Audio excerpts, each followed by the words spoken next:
Tek një përdorim tjetër i hibiskusit, tek njerëzit me hiperglicemi, pra diabetikët.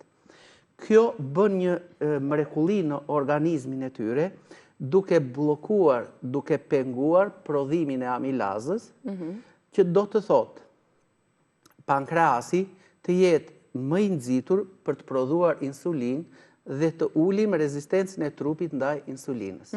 Atëherë, kjo mund të bëhet duke shtuar, për shembull, pra nëse duam që ta fuqizojmë atë efektin e çajit, afërsisht 1.5 deri në 2 gram hibiskus, varë kombëtare për Shqipërinë, siç janë ullinjt, po. Atëherë, me gjithë gjethe apo vetëm? Mundet të hedhim pak gjethe në të, që janë këta ullinjt gati në fazën e parë të pjekjes. Pra kjo është ngjyra.